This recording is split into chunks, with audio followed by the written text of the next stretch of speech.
the fifth inning from hell. Boo, boo, boo. All right. So the Yankees at this point are winning 5-0. They have 3 home runs. Gerrit Cole is throwing a no-hitter. What more could you ask for? I mean, truly. Great time if you're a Yankees fan to go to bed. Really, I'm telling you. Yep. Pack it up. Great. Honestly, cool. If you're a Yankees fan, good time to tune out of this podcast. Go check out something else. Great season. Go unless you're our producer Andrew Hartz, in which case, tough. Sorry, buddy. Sorry, Bucko. Yankee fan Hartz, we love you. All right, top of the 5th. Kike Hernandez leads off with a single. Okay, no hitter over. And at this point, the feeling in the press box is, all right, Gerrit Cole's not going to throw a no hitter. So we don't have to worry about, writing Gerrit Cole through his no-hitter in the World Series. But Gerrit Cole is cruising, and we know that they are going to let him go as long as possible. And then Tommy Edman comes up. And Tommy Edman lines a ball to center field, right to Aaron Judge, where an inning earlier he had showed us what he was capable of with the glove. And Aaron Judge had caught hundreds and hundreds and hundreds of fly balls over the course of his major league career. But this one, a low line drive, a simple play, was not one of them. This ball, you could see on the broadcast, he sort of took his eyes off it at the last second. He seemed to be looking in at the base runner, Hernandez, and the ball just clanged off his glove. He just dropped. He didn't catch it.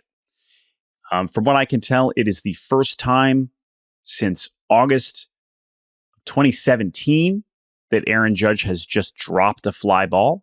He's had some other errors, some throwing errors, some like singles that he misplayed or doubles that he maybe whatever over the years. But not since he was a rookie did he just drop a fly ball. And it was his first error overall since, I believe, May of 2023.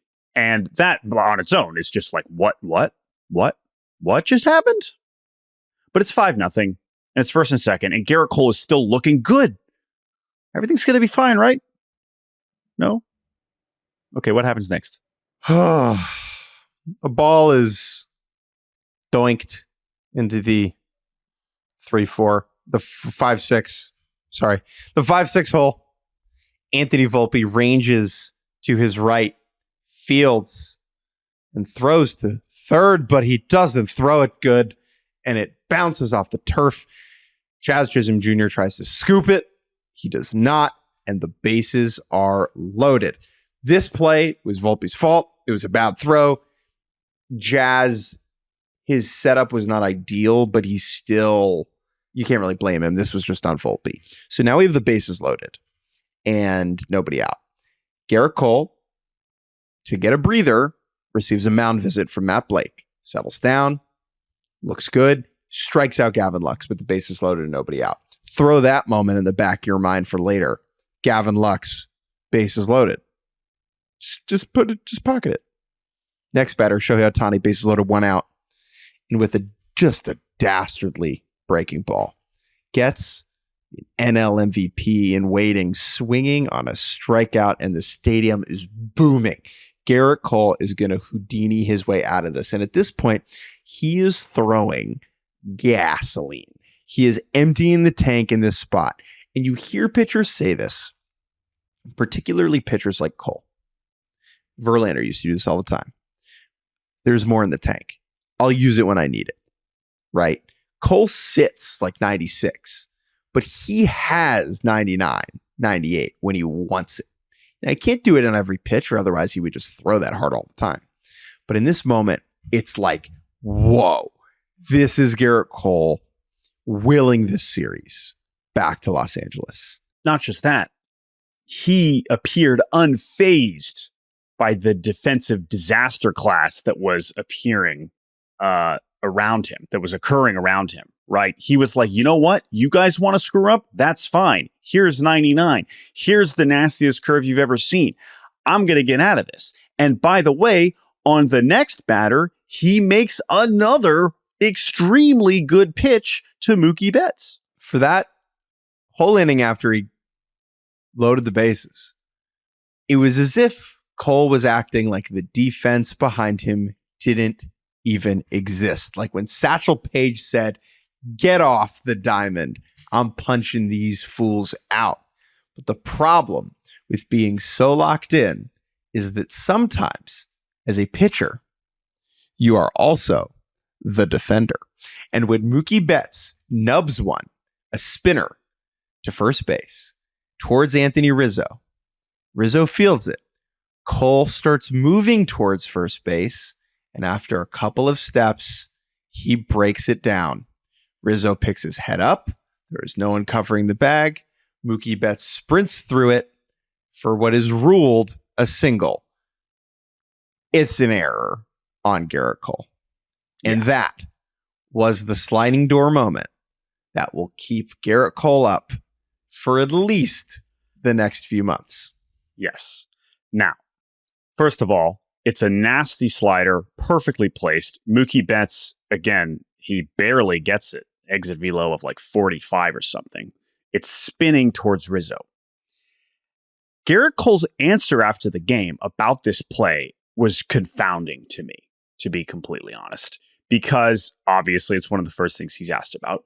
And he said the way that he described it, he made it seem like his initial instinct was that he could get the ball, which when you watch it does not look remotely plausible in the slightest, and speaks to how locked in he was and how poor of a read he got on the ball off the bat. Because yes, Mookie Betts did not hit it hard, but this was not a bunt. This was a ground ball to the first baseman. But that is why Gerrit Cole broke inwards towards the ball when he really needed to be going towards the base. And the fact that this play, yes, it had some spin, and that pulled Rizzo a little bit to his right. That made it a little bit harder for him to get over. But the point is, Gerrit Cole, for whatever reason, did not go to first base. And to watch a play that is literally the first image of spring training that you see is this play being practiced. No, it is not in the World Series with a wild inning that had unfolded before you, obviously.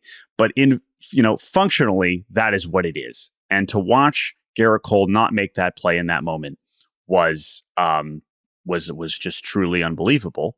And then it's 1-run scores, but the bases are now still loaded. Still with 2 outs, though. Again, I know Freddie Freeman's coming up, but the way that Gerrit Cole is still pitching, you're still like, okay, this is a disaster, but also they're still right in this. He can get Freddie Freeman out. But he doesn't.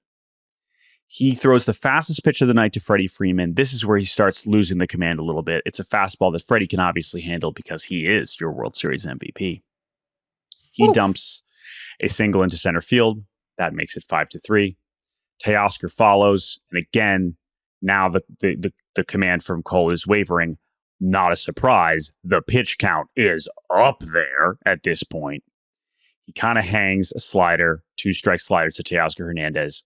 What a swing from Teo to launch one to center off the wall in center field to tie the game. Mookie scores. Freddie comes around. Freddie running real good at this point. No concern about that ankle. And that tied the game. And what was so wild is that that tied the game. But it was like there is no way that can happen and the Yankees can win this game. Now, again, there's more to come, and we're going to take a break here, and we'll get through the rest of the game. But it was just, by the way, apparently Max Muncy walked after that still. There were still 2 more batters, and then Kike grounds out. Again, 38 pitches, one of the most surreal 15 minutes of baseball I've ever watched by far, and I will never forget it. And it was a sequence of errors that you couldn't fathom at most levels of baseball, let alone the World Series and the New York Yankees. But man, I mean, it just all happened at once. It was really, really something to behold. If you steal my laptop out of my car that I leave on the street parked and unlocked and my laptop in there overnight, I'm giving you the opportunity, right? The Dodgers had to capitalize on the Yankees' mistakes, and they deserve credit for doing so. You still need to go in my car and take my stuff, right? However, if I don't leave the car unlocked or my laptop in there, you're not getting away with it. You're just not. And to me, that is this inning. The Yankees leave the door wide open. And when you're playing a team like the Dodgers, you just cannot give them 3 free outs in a World Series game with the middle of the order coming up.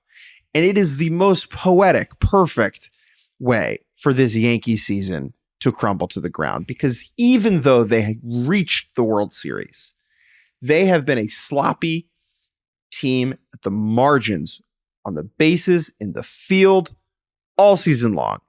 And so for this to be their bugaboo, their Achilles heel, and their downfall, it is perfect. It is fitting. It is what every Yankee fan that is paying attention has been saying for a long time. What me and all the other people who are at Yankee Stadium watching this team all the time have been saying. So it just kind of feels right.